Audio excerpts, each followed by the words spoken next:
नमस्कार मंडळी. तर आज आपण इथे मूग डाळ घालून केलेली लाल माटाची चविष्ट आणि पौष्टिक अशी भाजी कशी करायची ती पाहणार आहोत। तर श्रेयास किचनमध्ये तुमचे मनापासून स्वागत आहे। तर इथे मी भाजी साफ करून घेऊन स्वच्छ धुवून घेतली आहे।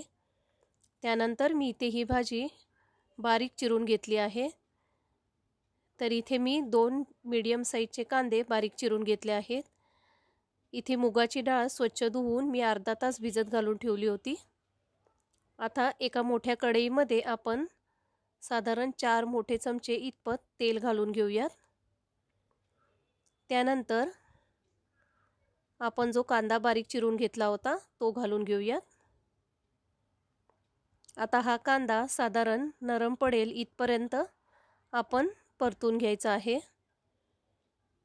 साधारण 1 मिनिटभर।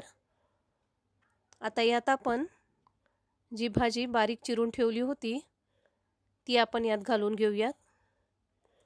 तर ह्या लाल मटाच्या देठ आणि हिरव्या चवळीचे जे देठ असतात त्याची पौष्टिक आणि चविष्ट अशी आमटी कशी करायची त्याची रेसिपी मी माझ्या चॅनलवरती अपलोड केलेली आहे। जर तुम्हाला ही रेसिपी पाहायची असेल तर त्याची लिंक मी डिस्क्रिप्शन बॉक्समध्ये दिली आहे। तर ही रेसिपी तर तुम्ही जरूर पहा।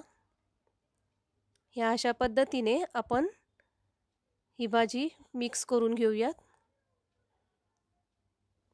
त्यानंतर आता आपण जी भिजत घालून ठेवलेली मुगाची डाळ होती ती घालून घेऊयात। मिक्स करून घेऊयात।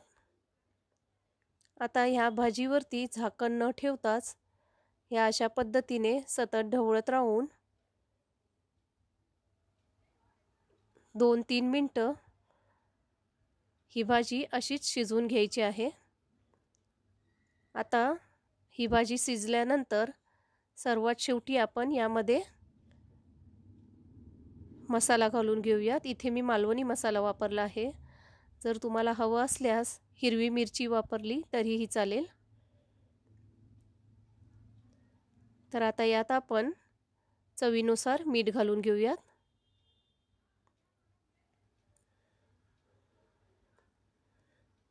आता इथे मी ओलं नारळ किसून घेतला होता तर त्याचं किस मी यामध्ये घातला आहे। व्यवस्थित मिक्स करून घेऊयात। तर ह्या अशा पद्धतीने ही आपली लाल माटाची सुकी भाजी करून तयार आहे। तर तुम्हाला ही रेसिपी कशी वाटली हे कमेंटमध्ये नक्की कळवा। जर तुम्हाला ही माझी रेसिपी आवडली असल्यास व्हिडिओला लाईक करा, शेअर करा आणि सबस्क्राईब करायला विसरू नका। आणि जर तुम्हाला माझ्या नवीन व्हिडिओचे नोटिफिकेशनसाठी खाली दिलेले बेल आयकनचे बटन दाबा की जेणेकरून माझ्या नवनवीन व्हिडिओचे नोटिफिकेशन तुमच्यापर्यंत पोहोचत राहील। माझी व्हिडिओ पूर्ण पाहिल्याबद्दल धन्यवाद।